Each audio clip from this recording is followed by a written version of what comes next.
Hello, Earthlings. I'm Planet Mitch, and this is episode number 7 of the Planet 5D podcast. And this one is going to be called The Incredible Artificial Man. Planet 5D podcast is the best place in the universe to hear the latest in photography and video news, as well as interviews with industry leaders and superstars like our special guest today. Barry Anderson and I are going out on tour this fall to equip you with the tools and knowledge necessary to take greater control over your creative filmmaking projects.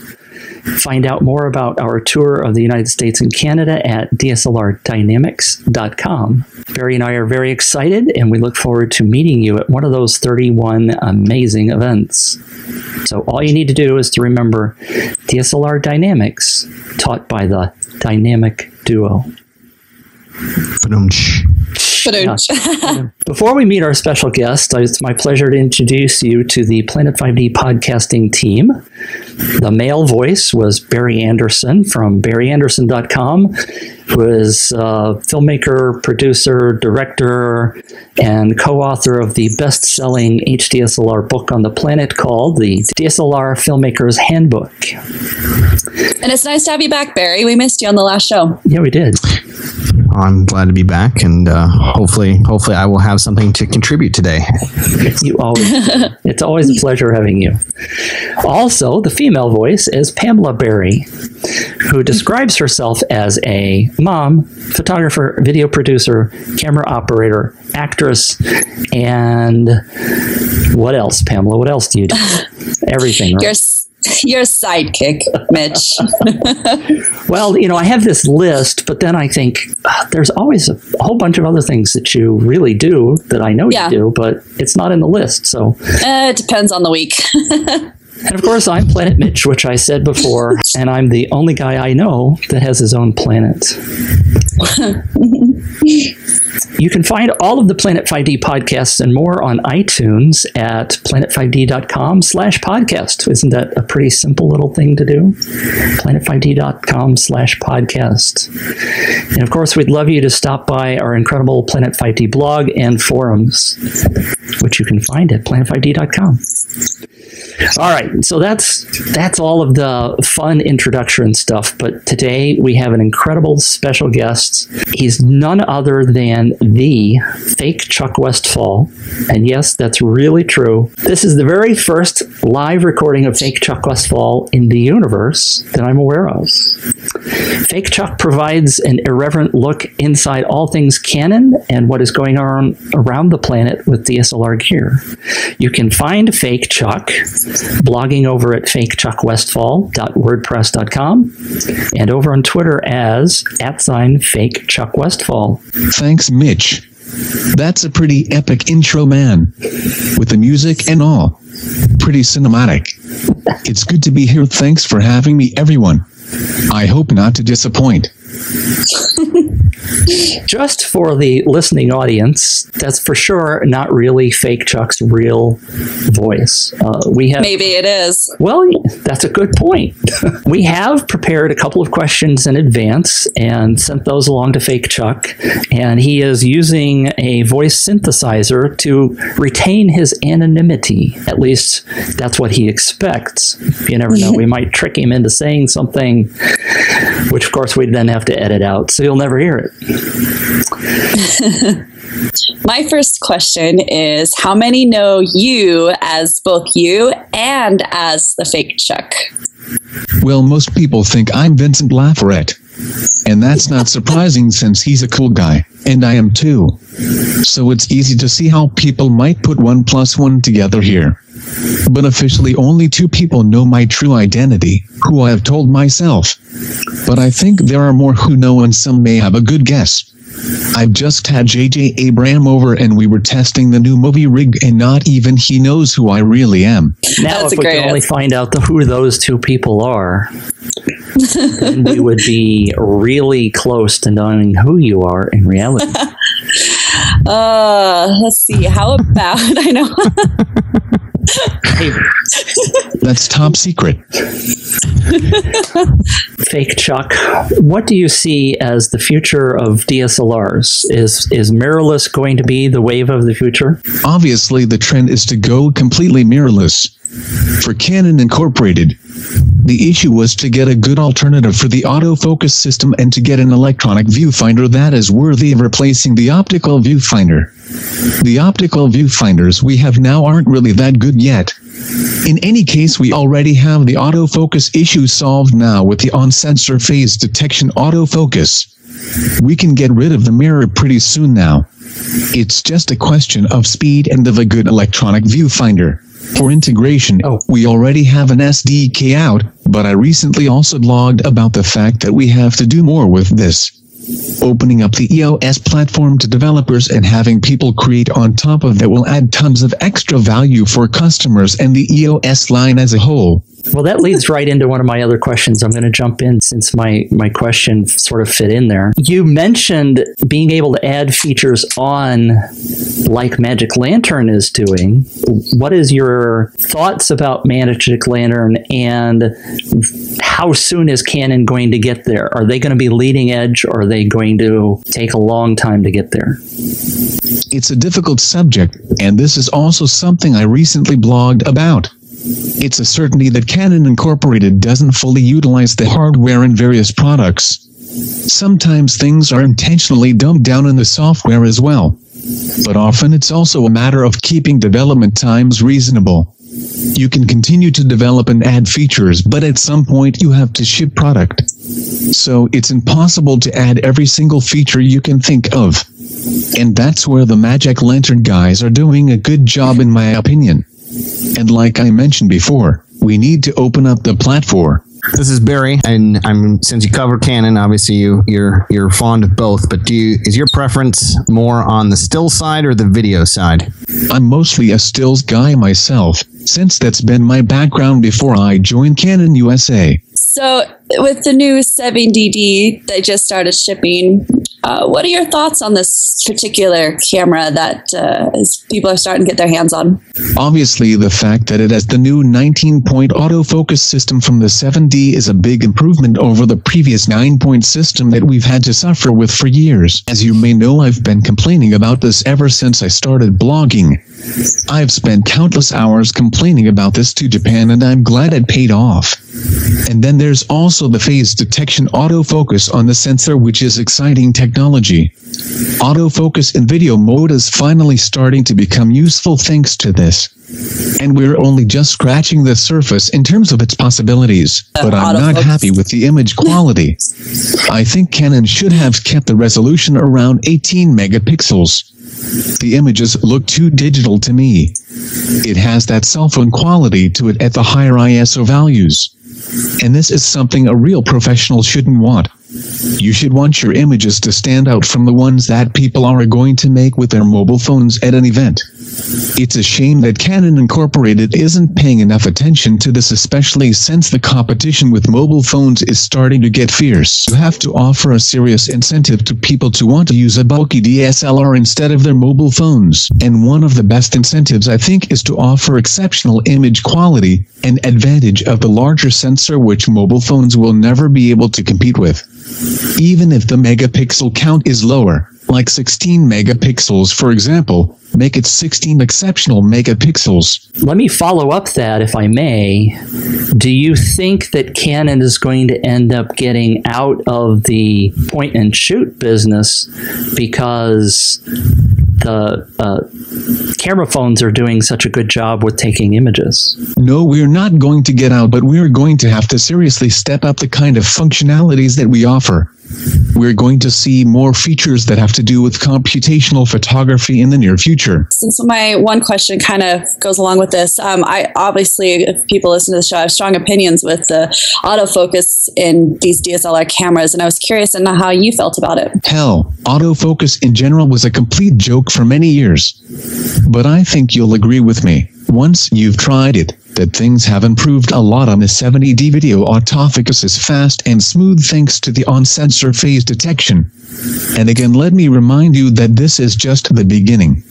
On the higher-end models, things will be a lot better. By the way, let me throw in a plug there. For those of you who haven't seen it, I just uploaded a unboxing and a sample test of the autofocus features of the brand new 70D just the other day. So you can look at that on my YouTube channel at youtube.com/planet5d, or of course on the blog at planet5d. So I have a random question.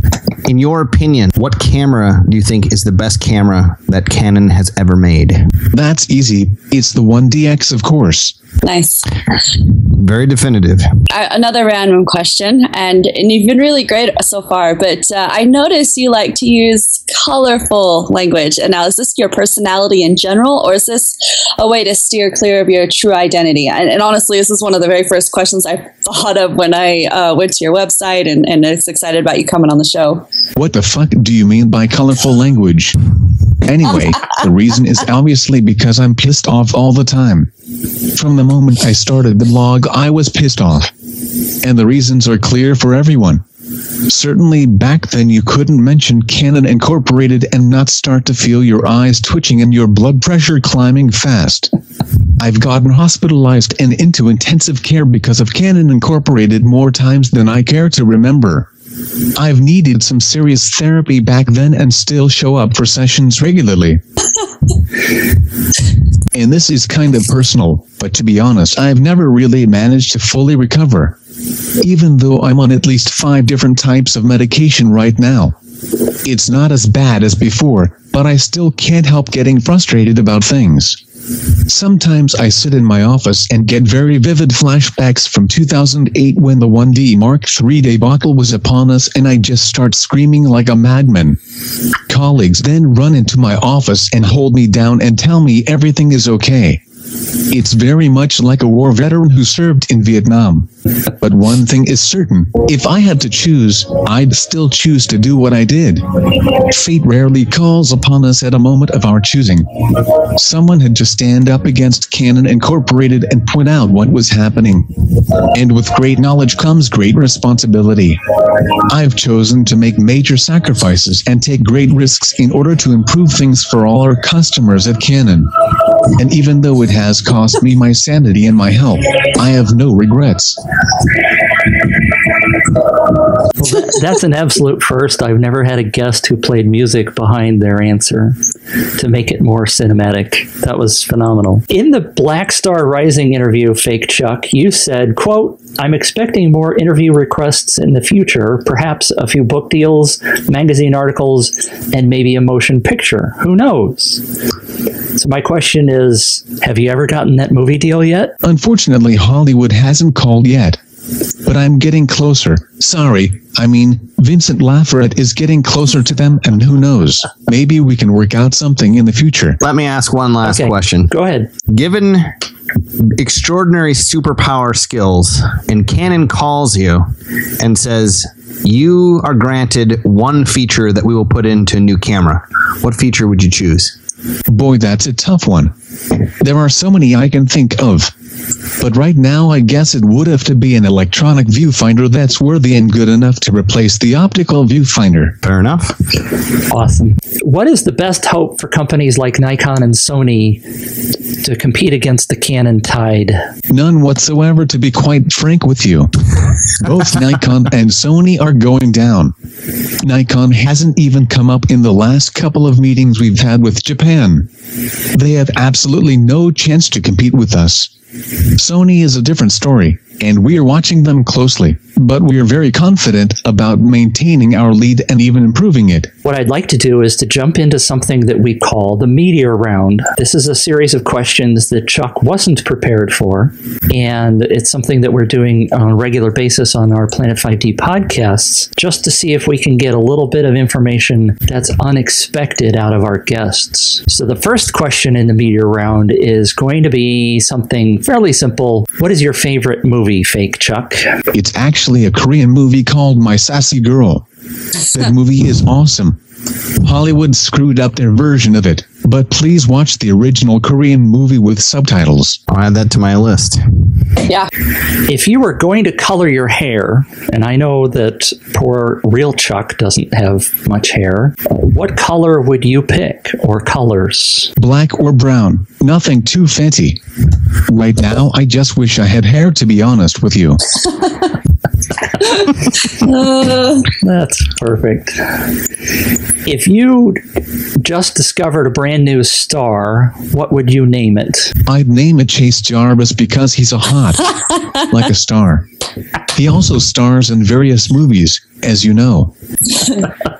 One thing I would like to know, Fake Chuck, is being anonymous, liberating it all, assuming you really work for Canon, does that let you really speak your mind? Well, it was never about maintaining anonymity, to be honest. I don't care that much about hiding my true identity. It was more about getting the message out, regardless of who's behind it. The message is more important than the messenger in this case. That's a great answer. Yeah. I know you like to chime in on real world politics as well, and I'm dying to ask you this question. What about things like Snowden get you so riled up? Photography is a nice hobby and profession. But as a citizen, we have to be careful not to get too distracted by it and neglect what is happening around us. Because things are getting worse in this country and the world. And if you let that continue its way, soon you won't even be able to do what you love anymore. I mean, take that guy from the Strobus website. What's his name? Hobby, right? Mohammed Salim al-Hobby. He almost got shipped to Guantanamo Bay for photographing a tree in public. A goddamn tree. This is pretty serious stuff. And let me tell you, if we don't start talking about this and taking action, it's only going to go more downhill from here. Even our freedom of speech and privacy is in jeopardy now. And obviously that's a very sensitive issue for me. Without freedom of speech and privacy, I would never have been able to keep my blog online. So very true. Yeah. And I hope that, you know, and stuff like that and comments like that, you know, it's good to hear from time to time because it reminds you what's important. Yeah, we do get wrapped up in some of the silliest stuff, don't we? I mean, just look at, you know, it's not just gear all the time, but what superstar or sports fanatic has just done something really stupid online or something, and that becomes the big topic as opposed to the important things that are going on in the world. So it's safe to say that we won't see any videos of Fake Chuck Westfall doing any sort of twerking then, correct? Oh, I seriously doubt that. Twerking has been accepted in the Oxford English Dictionary today. We can mark today as the day that the Oxford Dictionary jumped the shark. So one of my last questions is, do you think you're changing anything within Canon by speaking out, or do they just consider you entertainment? I do think we've changed many things. We've seen a number of improvements ever since the blog went online, and many of those improvements were things that I and many others complained about on my blog. Some improvements came quick and others came after a few years. I don't think that's a coincidence. We've also seen improvements in the way Canon Incorporated communicates with customers, and we've seen improvements in terms of listening to feedback, but I can't take credit for it myself. This is all thanks to those who have supported me from the beginning and who also had the courage to speak out and to share their ideas on my blog and elsewhere. We're all heroes here, and we should be proud of ourselves and what we have accomplished. Well, it's been fun with you guys, and I hope we can do it again in the future. Thanks a lot for the opportunity. Wow, thank you so much. That was a lot of fun.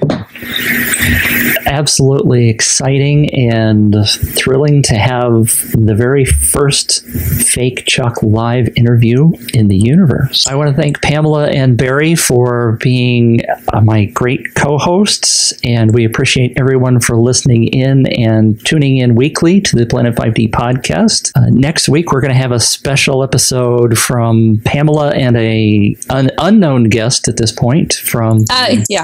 Photoshop world. Do we know who? Not yet. I'm waiting to hear back on the schedule. So, all right.